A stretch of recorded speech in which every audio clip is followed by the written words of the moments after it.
50 centímetros, en algunos sectores prácticamente 1 metro, y la pérdida de suelo es considerable. Y acá nos dejó el lote partido a la mitad.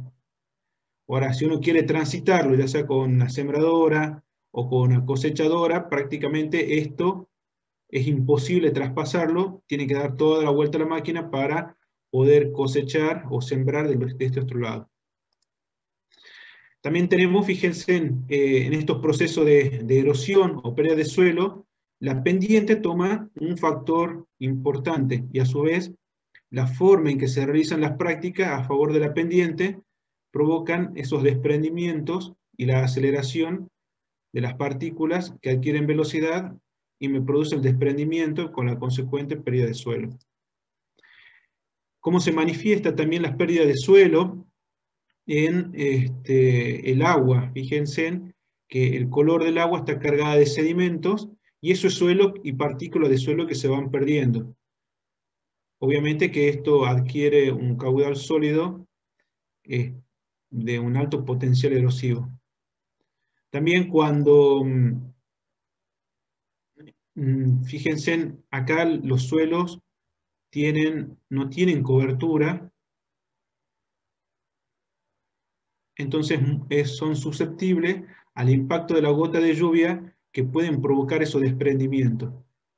Entonces empezamos a ver que el factor suelo toma un rol fundamental, la característica propia del paisaje que está dado por la topografía, en este caso por la pendiente, el factor cobertura del suelo, la longitud de la pendiente, son factores que intervienen en este proceso de degradación. Obviamente que el determinante y el desencadenante de este proceso es la intensidad de la lluvia. Pasamos, los tipos de erosión ustedes ya los conocen.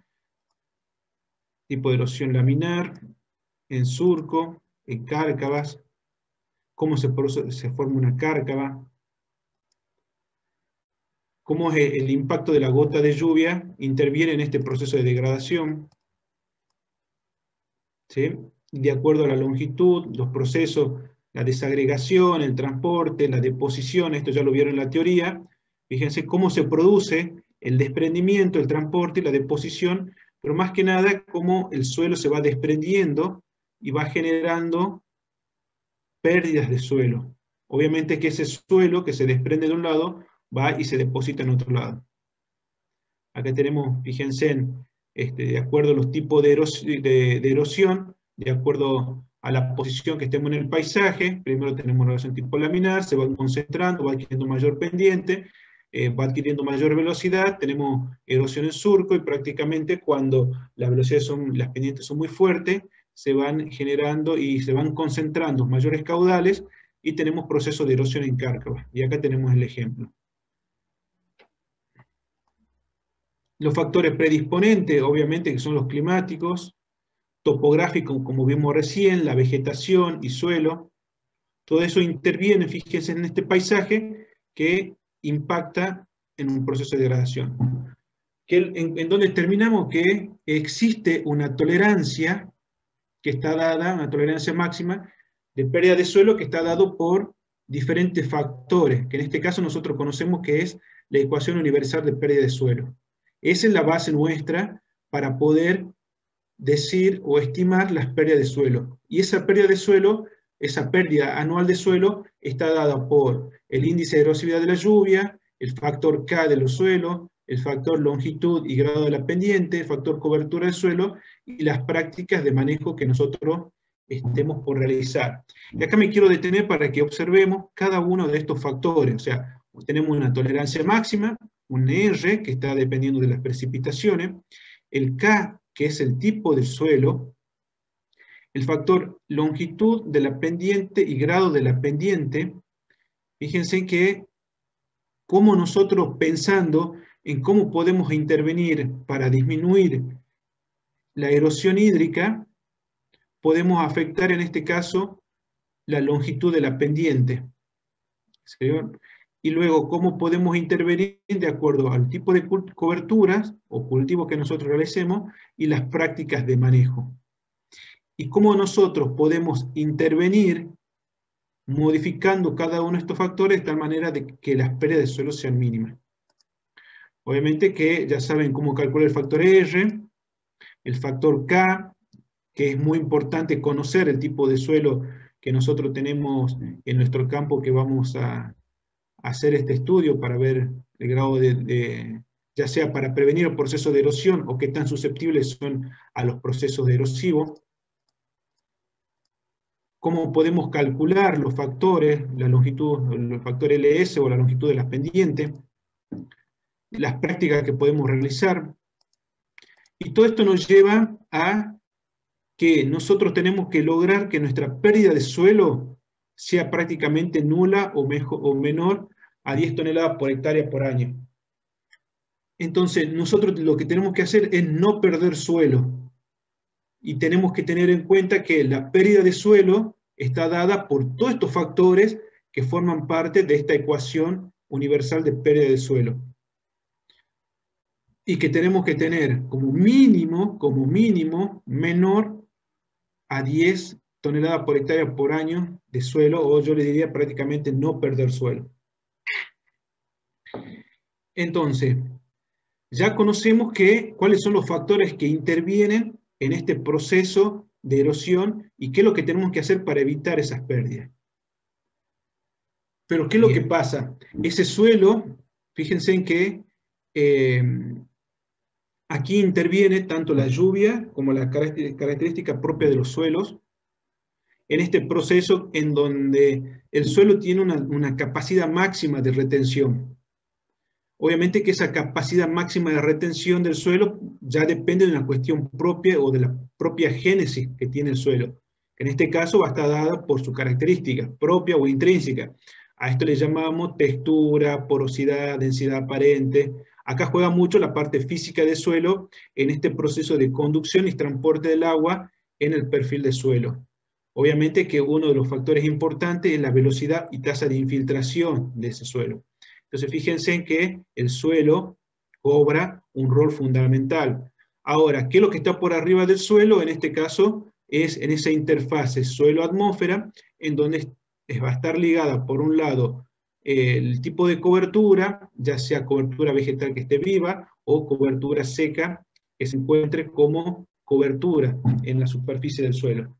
Obviamente que el factor precipitación que va a actuar como el agente desencadenante, que va a actuar o impactar sobre esa cobertura y va a tender a proteger el suelo. Entonces acá fíjense dentro de lo que era la ecuación universal de pérdida de suelo, el factor cobertura como juega un factor importante. Si yo no tengo cobertura, la gota de lluvia impacta sobre el suelo, y si el suelo tiene un alto contenido de lima o un alto contenido de partículas o de arena muy fina, va a tender a producir ese proceso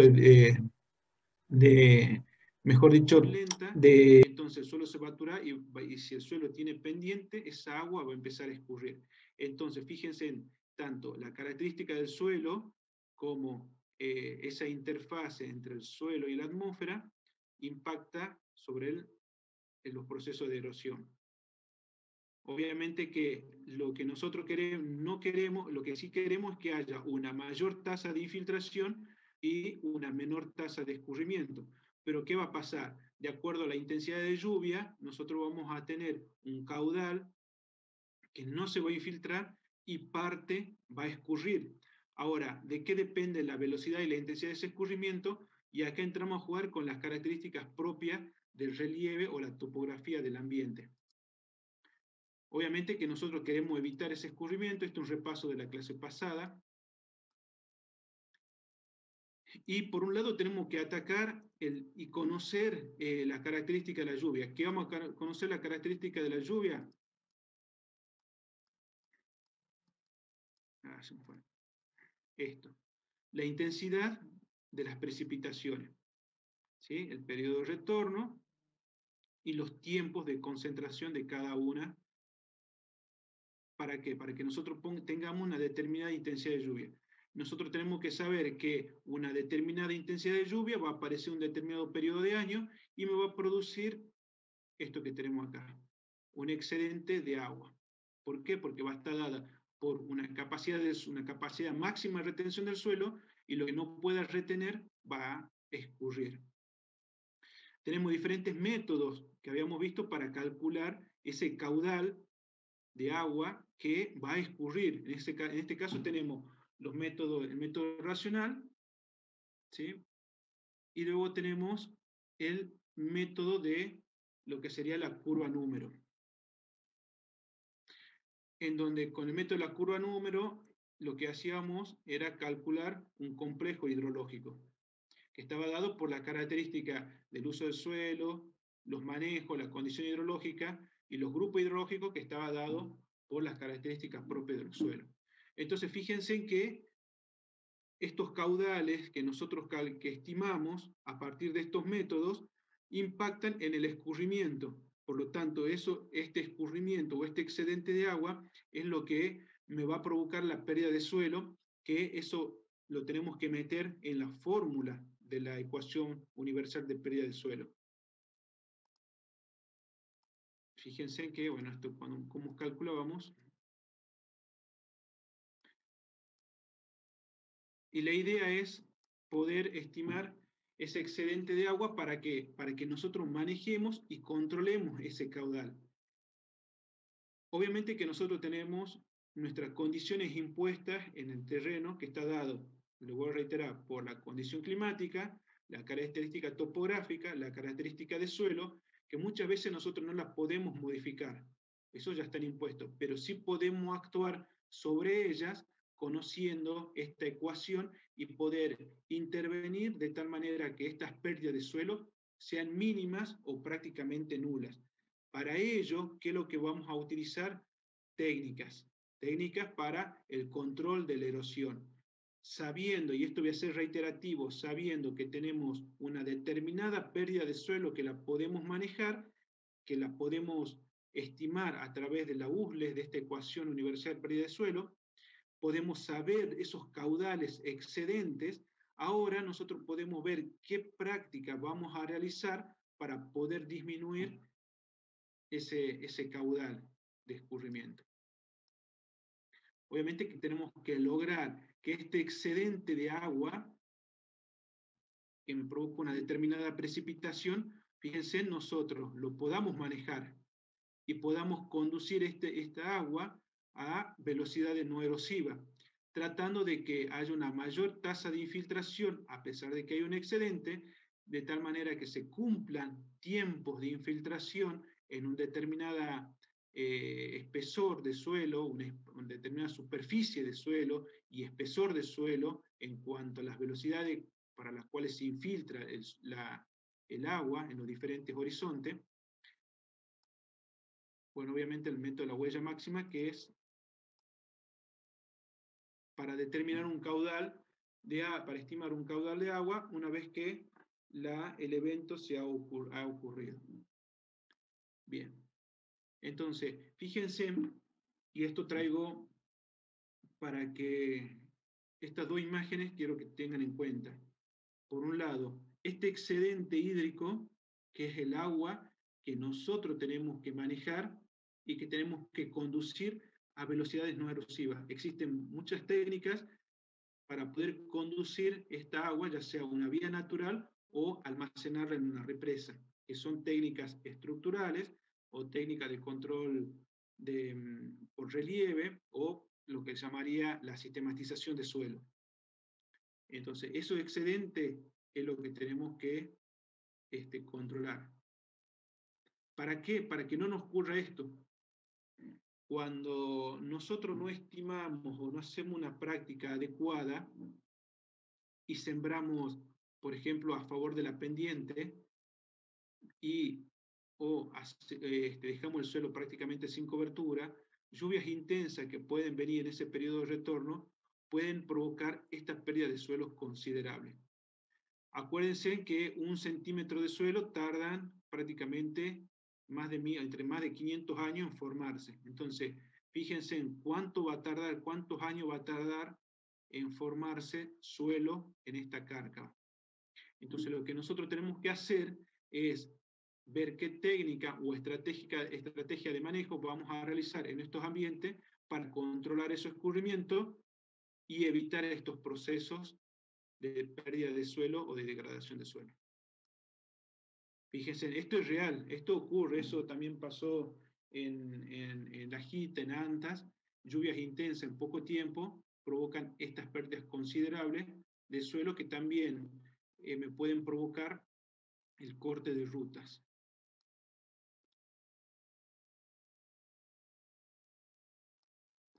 Bueno, esto lo vimos. Una de las técnicas para poder conducir el agua son los canales, en donde el canal es una estructura hidráulica diseñada para conducir agua bajo distintos fines. Los canales utilizados en conservación de suelo son estructuras de tierra estabilizada mediante vegetación herbácea, cuya finalidad es conducir el agua a velocidades no erosivas. Entonces, fíjense que los canales diseñados para lo que sería la conservación de suelo tienen que ser de formas parabólicas. ¿Para qué? Para que haya un flujo o un tránsito de la maquinaria en el campo. Segundo, tienen que estar empastados.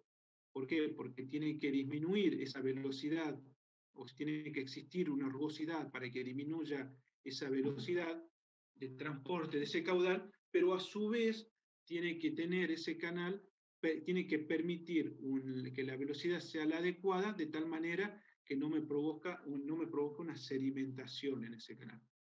Donde entonces para diseñar un canal tenemos que tener en cuenta el caudal, ¿sí? Y este caudal, ¿de dónde sale? Sale de lo que vimos recién, ¿sí? De estimarlo a través del método racional o a través del método de la curva número.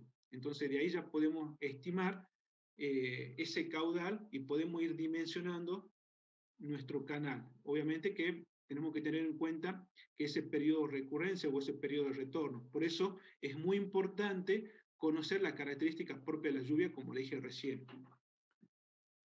Otra característica es tener en cuenta la pendiente de la vía de escurrimiento. Obviamente que en este caso podemos tener el escurrimiento, podemos utilizar o lo podemos diseñar de diferentes formas al canal. Esto lo vamos a ver enseguida. Obviamente que podemos tener canales que vayan con una pendiente que ya esté impuesta. En este caso nosotros tenemos que ver de qué manera lo vamos a redimensionar con esa pendiente impuesta para que los caudales sean no erosivos.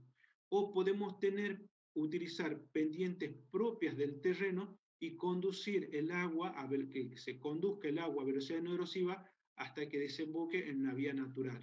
A eso se refiere con las pendientes de la vía. El tipo de suelo, fíjense que vimos recién cómo impacta en sus características. Y acá va a tener que ver con la estabilidad que tengan esos suelos en el diseño de estos canales.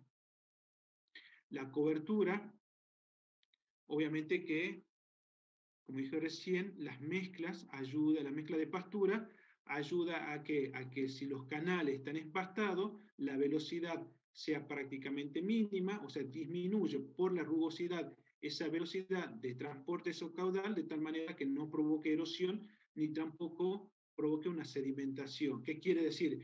Que la velocidad no tiene que ser lo suficientemente rápida como para que provoque erosión, ni tiene que ser lo suficientemente lenta para que provoque sedimentación. Obviamente hay que considerar la forma de los canales. Tenemos diferentes tipos de formas de canales, entonces los trapezoidales o también los rectangulares y los parabólicos.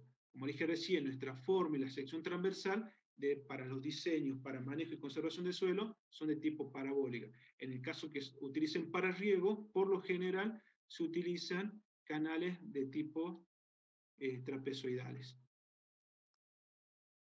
Fíjense, acá tenemos dos terrazas que van conduciendo, una terraza que desemboca y conduce en un canal. Acá tenemos un canal en pleno funcionamiento. Fíjense, acá tenemos esto es caña de azúcar. Fíjense en el agua, prácticamente se la ve que ni se mueve, pero sí va circulando el agua, y las dimensiones del canal son de tipo parabólico.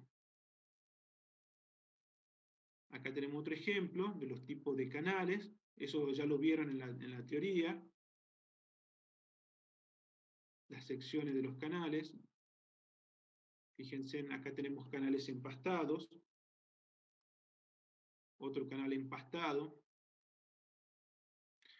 Y como dije recién, por un lado, el caudal que va a transportar este canal lo determinamos a través de los diferentes métodos que vimos recién, método racional o método de la curva número. Para ello, como dijimos recién, depende de un factor de la interfase suelo-atmósfera que está dada por la cobertura, por una característica propia del suelo y también por una superficie donde va a captar esa lluvia que se va a transformar luego en un caudal. Ahora, para determinar la velocidad, que es otro parámetro hidráulico, vamos a determinar el diferente tipo de cobertura de suelo y de acuerdo a la pendiente y el tipo de pastura, nosotros vamos a tener velocidades que son permitidas en nuestros canales. Entonces, fíjense que para las mezclas de pasturas y para diferentes tipos de pendiente,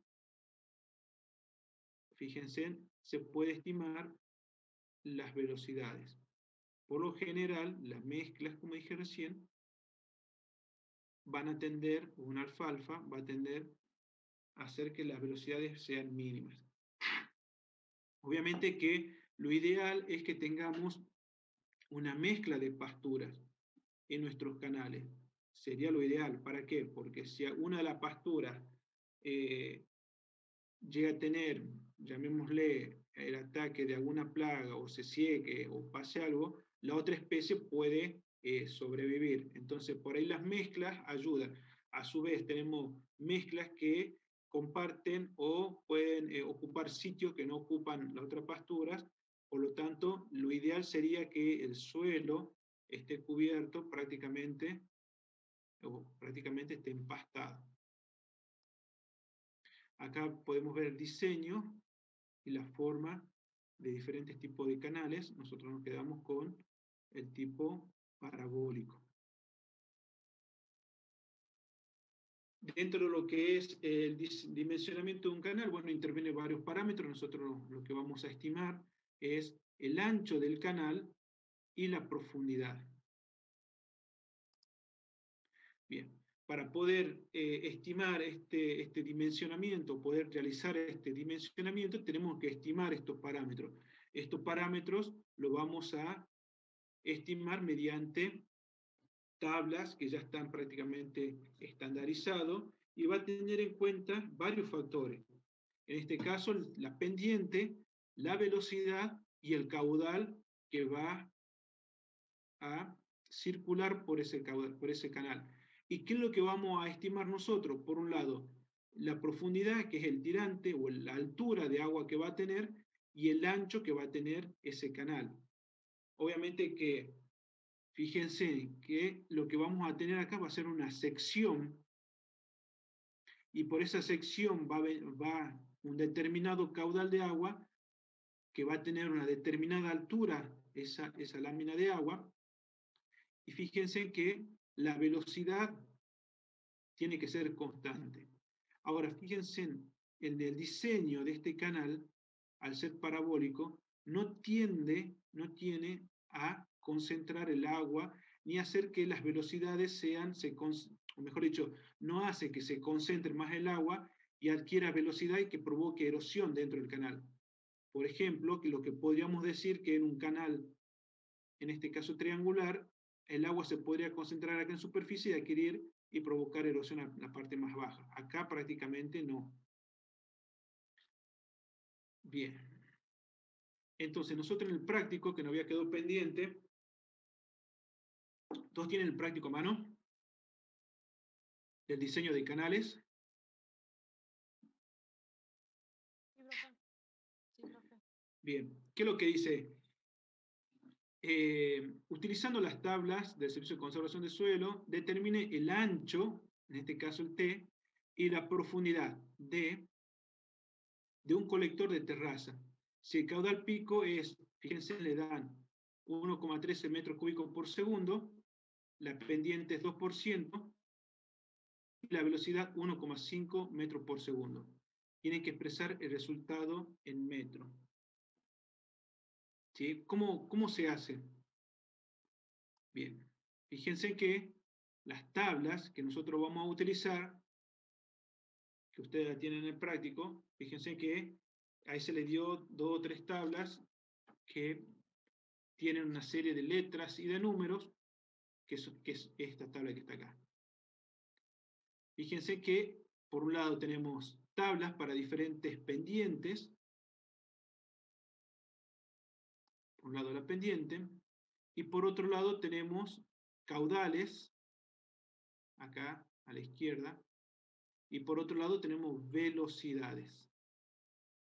¿Qué es lo que tenemos que estimar nosotros? Por un lado, el caudal y la velocidad para una determinada pendiente, vamos a tener los diferentes valores de T y de D. Pero, ¿qué es lo que pasa con estas tablas? Estas tablas están dadas todas en pulgadas. Entonces, si nosotros tenemos nuestras mediciones o nuestras unidades en metros, tenemos que pasar todo a pulgadas. Entonces, un pie es igual, perdón, sí, un pie es igual a 0,305 metros. Un pie cúbico, fíjense, es 0,00283 metros cúbicos. ¿Saben cómo calcular eso, no? ¿Saben lo que le estoy diciendo o no? Sí, profe. Bien. Entonces, teniendo en cuenta estas relaciones, decimos que tenemos que pasar primero el caudal a pie por segundo. De metro por segundo a pie por segundo. Entonces, ¿qué es lo que decimos? Si un pie cúbico es igual a 0,0283 metros por segundo, en este caso para el caudal, 1,13 metros cúbicos por segundo va a ser igual, en este caso, a 40 pies cúbicos por segundo. Y para el caso de la velocidad, digo al revés, un pie es igual a 0,305 metros, los 1,5 metros, X pie. ¿Sí? Tanto la pulgada como el pie son medidas inglesas.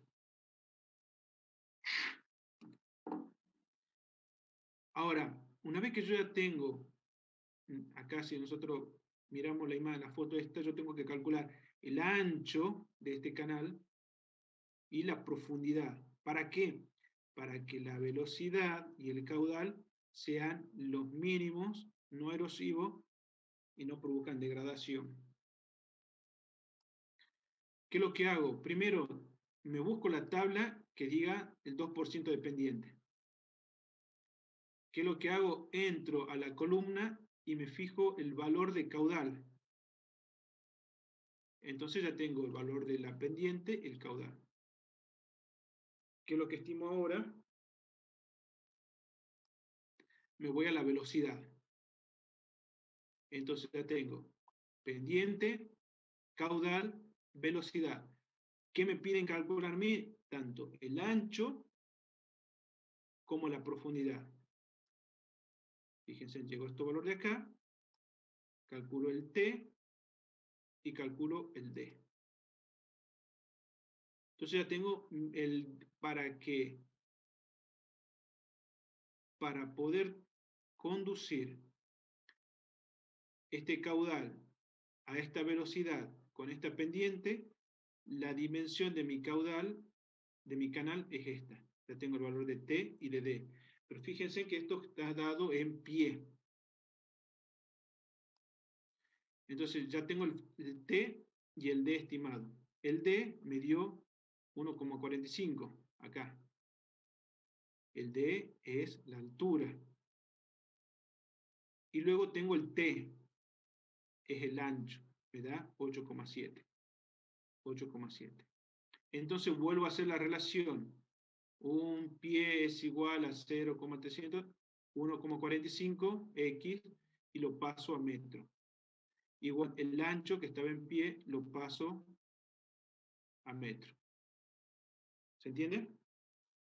Entonces ahí me queda dimensionado que para que yo pueda transportar un caudal de 1,13 metros cúbicos por segundo, con una pendiente del 2% a una velocidad de 1,5 metros por segundo, yo tengo que tener un canal que sea de ancho 2,65 metros y que tiene que tener una profundidad de 0,44 de altura, o 45 centímetros de altura.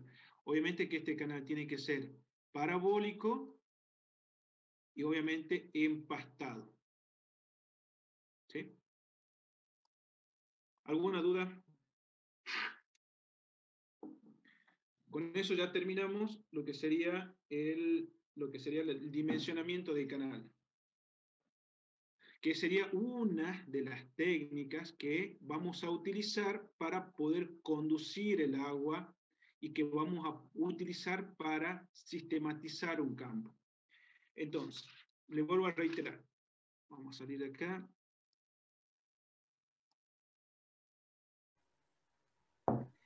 La verdad que todo esto se viene, si ustedes prestan atención, todo esto se va sumando, en donde tenemos que sistematizar un suelo. Y la pregunta es, ¿y ahora qué hacemos?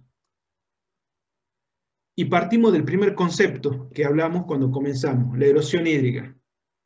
¿Qué es lo que tengo que hacer yo? Controlar la erosión hídrica y entender que la erosión hídrica es un proceso complejo, multicausal, dinámico, de tipo episódico y sujeto a un conjunto de causas que ocurre en el ámbito de una cuenca hidrográfica. La verdad, esta definición me pareció genial, porque interviene todo en lo que nosotros vamos a hacer en nuestra cuenca o en nuestro campo, que es controlar la erosión hídrica. ¿Y qué práctica vamos a utilizar para poder controlar esa erosión hídrica, teniendo en cuenta la USLE, teniendo en cuenta los caudales y teniendo en cuenta cómo vamos a conducir ese caudal o ese exceso a velocidades no erosivas? Obviamente, fíjense, tomen en cuenta la cuenca. Es importantísimo conocer y dimensionar y recalcar cuál es el área de captación que voy a utilizar yo. Obviamente que eso enmarca, fíjense, la cuenca enmarca todos estos factores. ¿Qué es lo que ocurre dentro de esa cuenca? Y tenemos un determinado clima, ¿sí?, que me va a provocar un determinado tipo de precipitación, con una determinada intensidad, con una determinada duración, con una determinada recurrencia, con un determinado tiempo de concentración. Vamos a ver cómo lo vieron. Otro factor interviene el suelo, le vuelvo a reiterar lo mismo que recién para ir integrando, que tiene en cuenta también el relieve. Se inserta dentro de esto el manejo o los sistemas productivos que vamos a realizar, ya sea siembra directa, labranza convencional, cultivo de cobertura, cultivo de servicio, soja, maíz, trigo, pastura, si vamos a hacer ganadería, si vamos a hacer encierro, si estamos en la parte alta de una cuenca, si estamos en la cabecera de una cuenca, en la parte media, en la parte baja. Y todo esto interviene en algo que ustedes vieron recién, ese caudal que nosotros ese excedente hídrico que el suelo no lo puede obtener, que no lo puede retener, que se va a transformar en escorrentía y que va a provocar lo que nosotros ya sabemos, pérdidas de suelo o erosión. La cobertura es un factor importante y fíjense en que a medida que el suelo pierde cobertura, la tasa de escorrentía es alta.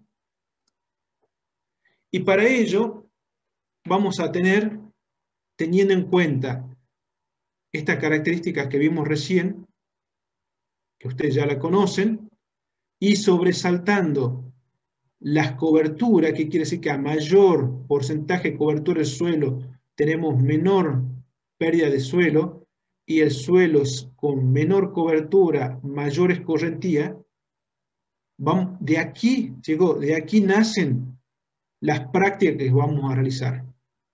Y para ello vamos a tener diferentes técnicas de control de esa erosión, técnicas que sean agronómicas, ya sea rotaciones de cultivo, cultivo en curva de nivel, cultivo en faja, que eso ya lo vieron en la teoría, igual que las diferentes técnicas estructurales, en este caso terraza, colectores de terraza, canales de guardia, represas amortiguadoras, ya lo vieron. Lo que vamos nosotros a centrarnos es en las terrazas, como una de las medidas, chicos, ¿no? Que vamos a ver en el práctico.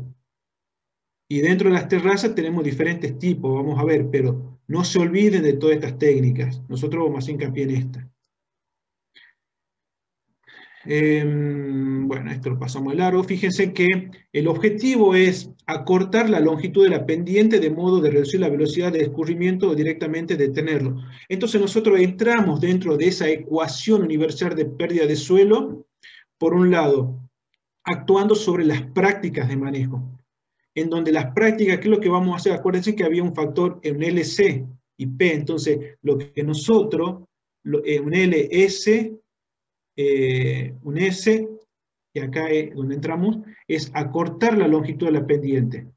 Y lo que vamos a hacer es que disminuir esa velocidad de escurrimiento. Entonces estamos interviniendo dentro de ese caudal pico que nosotros hemos calculado. Obviamente que la idea es generar microrelieves superficiales que, por un lado, frenen el agua o que me aumenten la tasa de infiltración. Obviamente atrapar sedimento, controlar movimiento de partículas, y también que es importante conducir los escurrimientos a velocidades que sean controlables, ¿sí? Ese caudal de agua tiene que ser manejado. Nosotros vamos a utilizar en este caso las técnicas de terraza para conducir esos caudales. Dentro del tipo de terrazas las menciono nada más, las menciono, obviamente tenemos las terrazas de tipo bancales, ya lo han visto en la teoría, y entramos dentro de lo que serían las terrazas también de desagües y de absorción. Dentro de las terrazas de desagüe, la idea es que el escurrimiento circula lentamente por una porción de la terraza que se denomina canal, ¿sí? Que va a ser el canal de desagüe. Y se va a contraponer a un canal, a una terraza de absorción, en donde el agua no se conduce, ¿sí? Fíjense, tenemos las terrazas de desagüe, que es lo que dice, deben ser trazadas sobre una línea con mínima pendiente para que se produzca la descarga hacia un canal colector. ¿Qué quiere decir? Que el agua que es interceptada en una determinada subárea choca en un bordo y es conducida por un canal que tiene una pendiente no erosiva hasta una vía natural o un canal colector. En el caso de una terraza de absorción, fíjense en que la terraza prácticamente no tiene pendiente, está diseñada sobre una curva de nivel. Por lo tanto, el área que es captada en una determinada superficie, fíjense, tiende a chocar sobre ese bordo y tiende a almacenarse el agua. ¿Qué quiere decir? Que ayuda a la infiltración. Cuando nosotros lo vemos a nivel del diseño, fíjense, en cada una de estas son las curvas de nivel que tienen pendiente cero. Y cuando diseñamos nuestras terrazas, fíjense, tiene una determinada pendiente, que es una velocidad no erosiva, que se conduce, en este caso la línea verde, es el canal colector. Y fíjense que tenemos un determinado espaciamiento y una determinada pendiente. En el caso de las terrazas de absorción, fíjense, están pegadas sobre las líneas de curva de nivel. ¿Qué es lo que nosotros vamos a estimar y que es importante determinar? Es el espaciamiento vertical de la terraza y que vamos a determinar el intervalo vertical y el intervalo horizontal. Para ello existen fórmulas que están dadas y tienen en cuenta diferentes factores. En este caso el factor A es una variable que depende de las precipitaciones y B también tenemos en cuenta la característica del suelo y obviamente la pendiente y un factor de conversión de pies a metro, ¿sí? Para determinar el intervalo vertical y un espaciamiento horizontal entre las curvas que va a depender de ese intervalo vertical y de una pendiente del terreno. Entonces, ¿qué es lo que vamos a hacer nosotros? Tratar de diseñar nuestros sistemas o sistematizar mediante terraza teniendo en cuenta estas características del terreno. Bien. Vamos a pasar al práctico. ¿Alguna duda?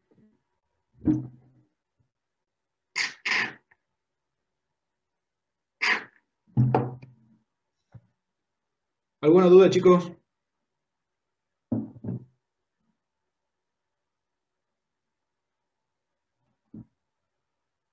¿Estamos todos de acuerdo?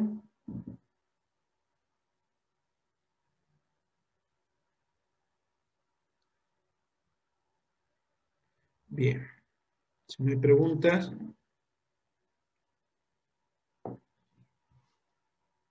Fíjense. Vamos a resolver. ¿Tienen a mano la guía de trabajo práctico? Sí, profe. Sí, profe. Bien. Sí, profe.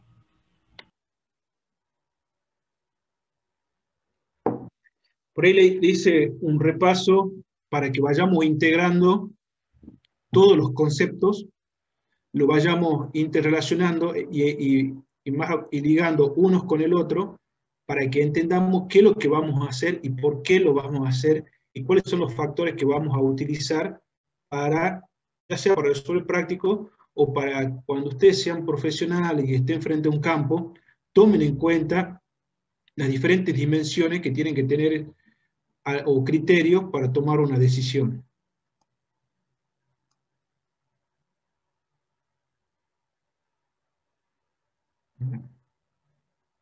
Bien. Entonces, el ejercicio 1 dice, para llevar a cabo un proyecto, dice que el alumno cuenta con un plano de curva de nivel, donde se desean trazar terrazas de desagüe. El campo está ubicado en el sur de la provincia de Salta, que se caracteriza por un régimen de lluvia, un régimen de precipitación de tipo estacional, con lluvias concentradas en octubre y marzo, en 95% anual, que es de 800 a 900 milímetros, que se caracteriza por su alta variabilidad e intensidad.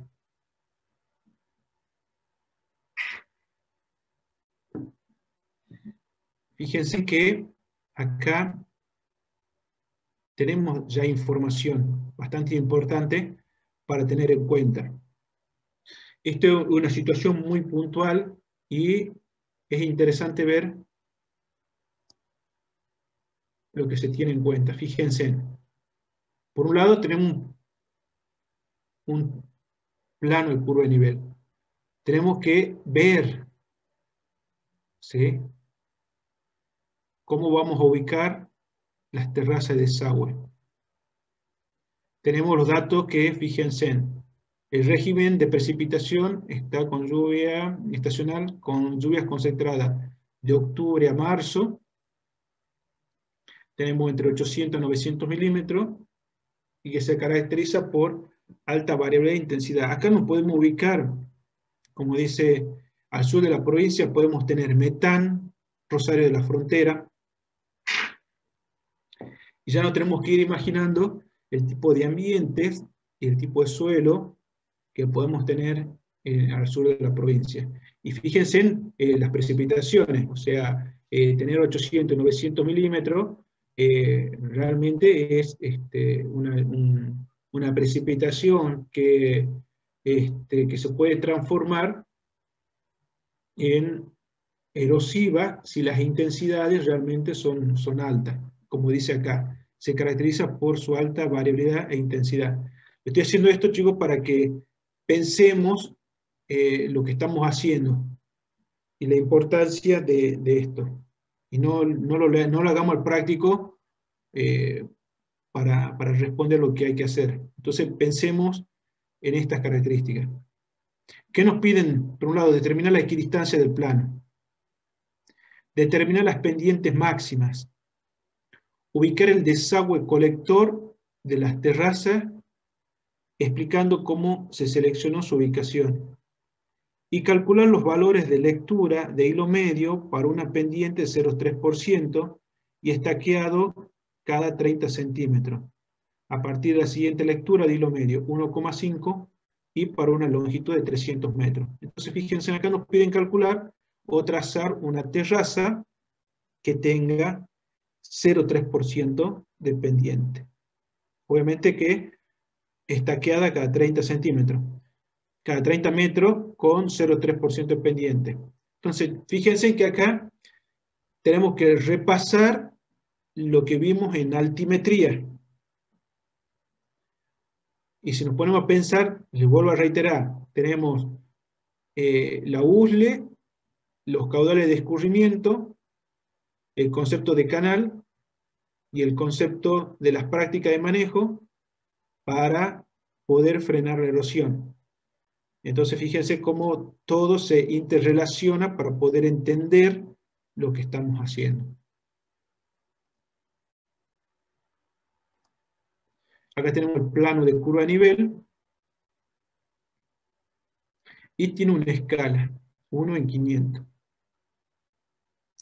Fíjense que tenemos diferentes curvas de nivel. Lo que nos piden es determinar la equidistancia. A ver, ¿cómo se determina la equidistancia?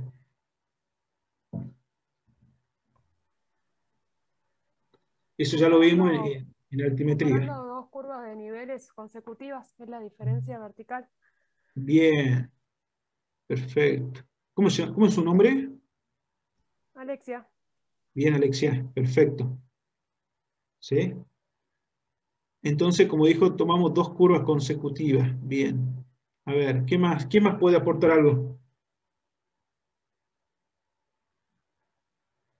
En este caso sería de 0,20 la equidistancia. Bien, perfecto. Muy bien. Entonces, ¿qué dice? Sabiendo que la equidistancia es la diferencia en altura entre dos curvas de nivel, ¿sí? Obviamente que, valga la redundancia, yo sé que ustedes ya la tienen re clara, por eso, pero ahí seguramente hay algunos que no, que cada uno de estos valores son cotas, ¿sí? Y que son curvas de nivel, que quiere decir que son líneas que unen puntos de igual altura, ¿sí? Eso lo repito porque, bueno, yo sé que todos lo saben, pero hay algunos que quizás no se acuerdan. Entonces, ¿qué tenemos que mirar? Fíjense los valores, ¿sí? Como dijo Alexia. Se fijan los valores que toman cada una de las curvas. ¿Y qué vemos? Que están a 520, 540. Acá se nos fue. Acá está mal. Bueno, toma valores, diferentes valores. Y fíjense, equidistancia es la diferencia de altura entre dos curvas. Entre dos curvas, y acá tenemos diferentes valores. Entonces, como dijo Alexia, la diferencia es prácticamente de 0,20. Entonces, para responder el primer punto, nuestra equidistancia es de 0,20. ¿Alguna duda?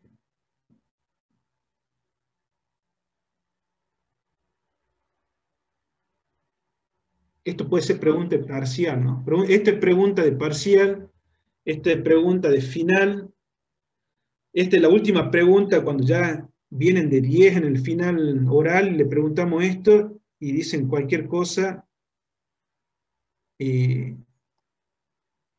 por este concepto lamentablemente que es muy importante, no pueden volver en el próximo llamado. Fíjense, chicos, que es importante esto. Profe, ¿por qué dice 460 y después dice 570? No, bueno, es lo que yo le puse, es que tenemos que ir mirando. ¿Sí? Por eso, si vos te fijas,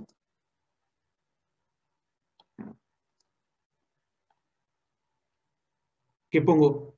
¿Qué tienen que observar? Todas estas líneas de acá. 520, 540, 580, no veo bien, 620, 640. Entonces, ¿qué miramos? Todos estos valores, ¿sí? Obviamente que de acuerdo a la ubicación de las curvas, ¿sí? Estos valores es para ir viendo que van de 20 en 20. Por eso yo le pongo diferente. Entonces la equidistancia es 0,20. ¿Se entiende? ¿Qué le quiero hacer notar acá? Que tenemos que mirar acá las curvas e ir viendo cada cuánto es el salto que hay entre una y otra. ¿Se entiende? Entonces vamos viendo que hay de 20 en 20. Entonces nuestra equidistancia es de 20 centímetros. Entonces, acá lo que tenemos, si nosotros interpretamos, tenemos diferentes alturas. Y esta curva de nivel me está esquematizando o representando una característica propia del terreno. Cuando nosotros ya tenemos práctica en mirar curvas de nivel, en vez de ya con solo hecho de mirar la curva, ya no miramos la curva, sino mentalmente se nos representa el terreno. Dónde hay un lomo, dónde hay un bajo, dónde hay una salida de agua, dónde hay una divisoria de agua, dónde es parte plano. Por eso yo lo que les sugiero es que repasen y miremos lo que sean las curvas de nivel. ¿Hasta ahí todo claro? ¿No hay duda?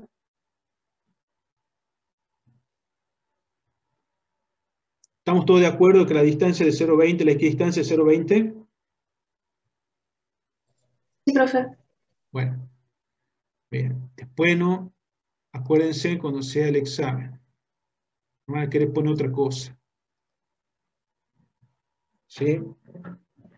¿Por qué le digo esto? Porque después se confunde con lo que serían hilos medios. Entonces, presten atención. Bien. El segundo dice, determinar la pendiente máxima. ¿Cómo hacemos para determinar la pendiente máxima? A ver, ¿qué se imaginan ustedes? Tenemos que ver las curvas de nivel. Bien. Sabiendo que las curvas de nivel son alturas. Entonces, si son alturas, ¿qué quiere decir? Que si un lugar está más alto y otro está más bajo, y tengo una distancia, puedo determinar la pendiente. ¿Es así o no es así? Sí. Bien. Pero acá me piden determinar pendientes máximas. Fíjense que en este plano, que tienen diferentes alturas, o diferentes cotas, las curvas se mueven, mejor dicho, están hechas de diferentes formas que me representan el terreno. O sea, hay algo aquí en este terreno, hay algo que está por acá, hay algo que está por acá, hay algo que viene por aquí, hay algo que pasa por acá, hay algo que viene por acá, que en determinado lugar tiene un valor de pendiente. En todos lados hay pendiente, chicos, ¿no? En todos lados hay valores de pendiente. Pero hay lugares donde la pendiente va a ser máxima y otras mínima. Entonces, ¿qué dice? La pendiente máxima se toma perpendicular a la curva de nivel. Concepto que tomamos de altimetría. ¿Se acuerdan cuando vimos curva de nivel e hicimos los diferentes tipos de levantamiento e interpretamos los planitos de curva de nivel? Entonces, repasando algo de altimetría, sacamos que la pendiente máxima se toma perpendicular a la curva de nivel. Bien, eso ya es un dato, o sea que las curvas no las podemos trazar en cualquier dirección como se nos parezca, sino que tiene que ser perpendicular. ¿Se acuerdan, no es cierto, que es perpendicular? El ángulo que tiene que formar la curva con la línea que trazamos tiene que ser ¿de cuántos grados? 90. 90 grados, bien. Entonces, es posible determinar la pendiente en una dirección preestablecida con solo dividir la diferencia de nivel con la distancia horizontal que lo separa. Bien, entonces fíjense, como nosotros tenemos altura, nosotros decimos, bueno, acá pasa, por ejemplo, la de 540. Si yo trazo una línea derechito, perpendicular, puedo determinar, y si me voy a la de 6, entonces 5,4 menos 6, ¿cuánto es la diferencia?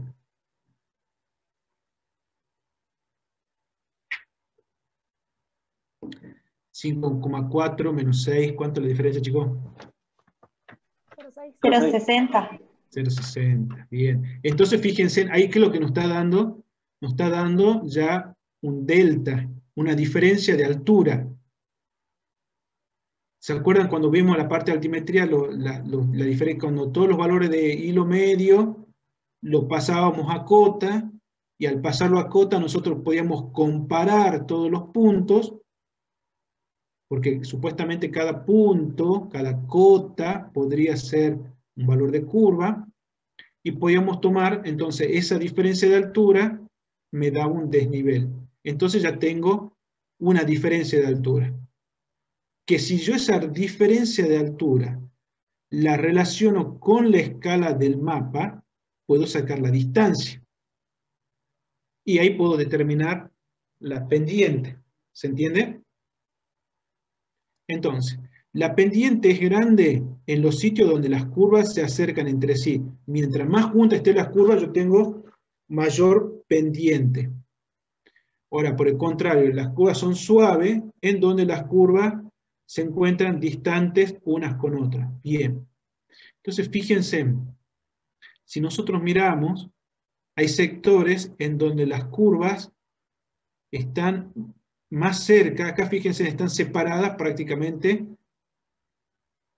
a iguales espacios dentro del plano.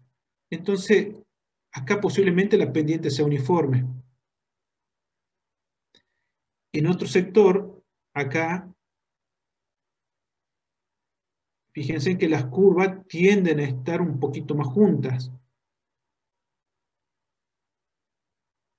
Entonces, tiende a ser un poquito más, tiene que haber mayor pendiente de acuerdo a este concepto. Y en este sector, las curvas están más separadas, son más suaves. Fíjense que las distancias están mayor, mejor dicho, están más distanciadas las alturas. Entonces, pensemos este concepto. Son alturas, cada uno me está marcando un valor de altura, que cuando esas alturas están muy juntas, ¿qué quiere decir que esas curvas están muy juntas?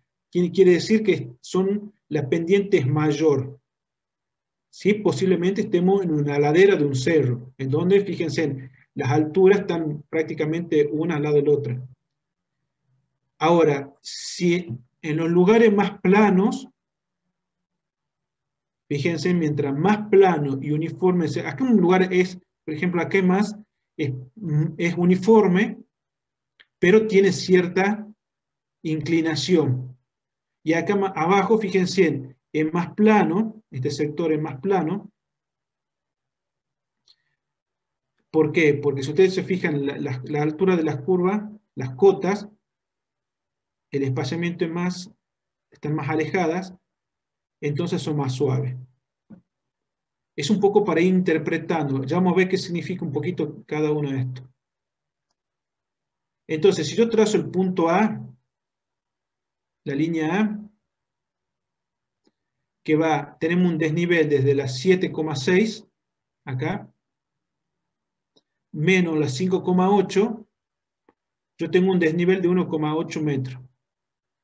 Ahora, la distancia en el papel, bueno, ustedes fíjense con una regla, midan desde el punto, desde la curva 5,8 hasta este extremo, fíjense, mide 11,5 centímetros. De acuerdo a la escala, yo sé que es 1 en 500, ¿qué quiere decir? 1 centímetro es igual a 500 centímetros. Los 11,5 centímetros en el plano son 5.700 centímetros en el campo, que son 57 metros. El gradiente yo puedo determinar que va a ser 1,8 dividido 57, tengo que es 0,031 metros por metro. ¿Sí? El gradiente. Como el gradiente divido lo vertical sobre lo horizontal. Y me da la pendiente. Yo sé que en un metro hay 0,031 metros. Acá este centímetro no va, eso lo veo. Y en 100 metros 3,15. O sea que para este sector la pendiente es de 3,15 metros. Ahora, vamos a tomar otro punto, el punto B. Fíjense acá las curvas están más unidas.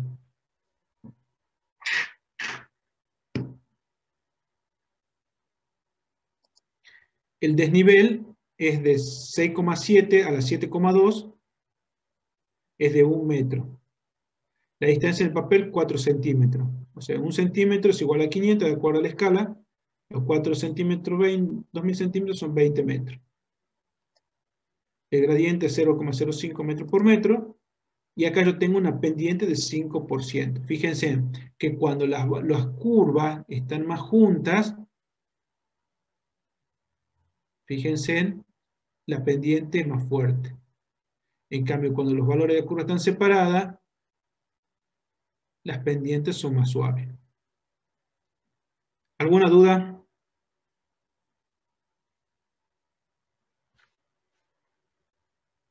Bien. ¿Todas esas son pendientes máximas, profe? Son pendientes, sí. Fíjate que yo acá tomé, fíjate, la pendiente máxima va a estar en el lugar donde las curvas estén más juntas. Va a ser más suave cuando las curvas se separen. ¿Se entiende? Vos las pendientes las podés determinar perpendicular a la línea en la dirección que a vos te interese. ¿Se entiende? Vos podés tomar, si querés, este pedacito de acá. O podés tomar este pedacito de acá. Obviamente, con la escala del mapa vos determinás, de acuerdo al gradiente, las pendientes. ¿Se entiende? Gracias. Sí. Bien. Pasemos al segundo punto. Dice, ubicar el desagüe del colector de la terraza explicando cómo se seleccionó. Bien, y acá entramos a dónde vamos a cuál va a ser la vía de agua. ¿Qué quiere decir? Por dónde va a escurrir nuestra vía, dónde va a ser una vía natural. Para ello tenemos que hacer la interpretación de las curvas de nivel. ¿Y qué vamos a interpretar? Tenemos que saber cuándo es un lomo, cuándo es bajo, cuándo es una ladera y cuándo es una salida de agua. A nosotros, ¿qué nos pide estimar la salida de agua? Fíjense en ¿qué nos dice? Que tenemos la curva de mayor cota va envolviendo a la de menor cota. Y acá, ¿qué podemos decir? A ver, esta es la de mayor cota. Fíjense, en la de mayor cota va envolviendo a la de menor cota. Entonces, acá, ¿qué es lo que tenemos? Acá tenemos una salida de agua, porque la cota mayor envuelve a la de menor. Acá, fíjense, tenemos una especie de lomo, un pequeño lomito. Fíjense, esta porción que viene acá, aquí. Tenemos como un lomito, un bajito. Esta parte un poquito más plana y un poquito más plana.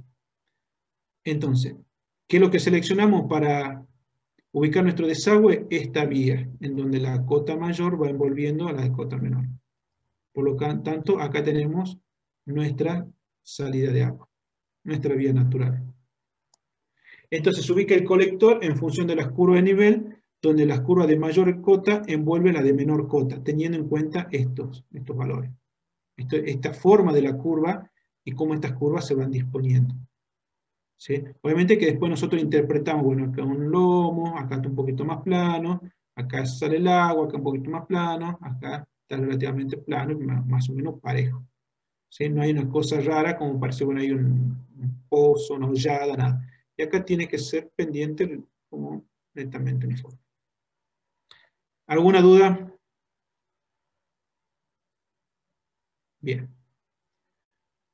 Entonces ya pudimos ubicar nuestro colector interpretando nuestro colector. Ahora, nuestra curva, si nosotros trazamos nuestras curvas, van a ser, lo vamos a diseñar de tal manera que salga y desemboque, ¿sí?, en este lugar.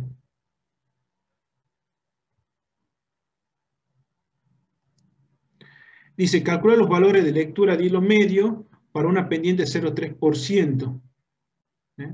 Está quedando cada 30 metros a partir de la siguiente lectura de hilo medio. 1,5 por una longitud de 30 metros. ¿Qué es lo que tengo que tener en cuenta? Primero, determinación de la altura para un estaqueado de 30 metros. Si mi pendiente es del 0,3%, ¿qué quiere decir? Que en 100 metros yo tengo una diferencia de 0,3 metros. En 30 metros, porque me piden cada 30 metros, yo voy a tener 0,009 metros. ¿Se entiende?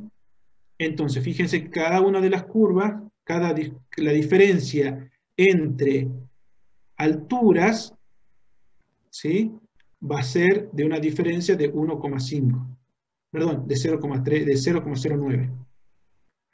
Entonces, si mi punto 1 es igual de 1,5, yo lo que tengo que ir haciéndole, ir restándole al valor de hilo medio, porque si yo le voy restando, ¿qué quiere decir? Que tengo mayor altura. ¿Qué quiere decir? Que si yo voy a tener un estaqueado con esta pendiente, fíjense, lo que voy haciendo es que, si yo voy trazando una curva, y si lo ubico en el colector, yo voy restándole los valores de cada uno de ellos, de tal manera que este sea el punto más bajo y este sea el punto más alto. ¿Se entiende? Cuando estos valores de hilo medio nosotros los pasamos a cota, fíjense, esta es la cota más baja y acá tenemos el punto más alto. ¿Se entiende? Si nosotros trazamos, cuando nosotros calculamos la distancia que hay, fíjense, 10,9 menos 10 sobre 300, tenemos una pendiente del 0,3%. ¿Se entiende? O sea, profe, que ahí en los hilos medios los restamos Sí. porque estamos ubicados sobre el colector. O sea, Perfecto, ahí construimos para exactamente. arriba, ¿que no? Exactamente. Estamos ubicados sobre el colector y lo que vamos haciendo es que el colector sea el punto más bajo donde va a desembocar la terraza. Entonces vamos restándole de tal manera que vamos ascendiendo. Fíjense que la distancia es de 300 metros y tenemos el punto, fíjense que el agua va a ir desde los 300 metros hacia el cero, hacia la distancia cero. Y se le suma a la cota porque tenemos que tener esa pendiente. Claro. La misma pendiente, digamos. Exactamente. Vos fíjate que en cada 100 metros vos tenés 3% de pendiente. Pero para que haya 3% de pendiente, tiene que haber una diferencia de altura de 0,09. Bien. Pasamos al segundo ejercicio. Dice, determina el intervalo vertical y horizontal para las siguientes condiciones. Un suelo con una favorable velocidad de infiltración por la permeabilidad de los suelos, pero pobre en cuanto a cobertura vegetal. La pendiente del terreno es 1,45. En el establecimiento cuentan con una sembradora de 9 hileras, distanciada de 52 centímetros, equivale a un ancho de 4,7 metros, por lo cual se debe ajustar el espaciamiento vertical y horizontal, el múltiplo de esto, bueno, el espaciamiento horizontal. Entonces, ¿qué es lo que tenemos que hacer? Esto ya lo vimos en la parte, ya lo vieron en la teoría, lo repasamos recién en la introducción. Tenemos que calcular este intervalo vertical con esta fórmula, donde tenemos el valor de A. Fíjense que es una variable que depende de la intensidad de las precipitaciones. Fíjense que varía entre 0,4 y 0,8. Nosotros para este valor, para nuestra zona, yo le puse un valor de 0,5. Pero fíjense que cuando ustedes hagan algunos cálculos en algunos trabajos, ustedes pueden variar estos valores, ¿sí? De acuerdo a la característica geográfica y de la lluvia. Luego, ¿qué tenemos? El valor S es el valor de la pendiente, 1,45. Entonces reemplazamos el S en 1,45. Y ahora tenemos el B. El B, ¿qué es lo que dice que es? Nos da valor 1 para suelos con baja capacidad y velocidad de infiltración, 1,5 para suelos en que uno de los factores es favorable y el otro no, fíjense. Nosotros acá tomamos un valor de 1,5. Fíjense que esto es relativo de acuerdo a la característica de que ustedes tengan, ¿no? Y lo multiplicamos por 0,5. Pero ahí va sumando, ¿no? ¿Cómo? Perdón. El B va Tienes sumando. razón, perfecto, bien. Acá es más. Aquí. Tiene razón. Ahí va. Yo le pongo la inversa y no es la inversa. Ahí está. Bien. Más 1,5. Bien. ¿Cuánto le da eso? Le da este valor.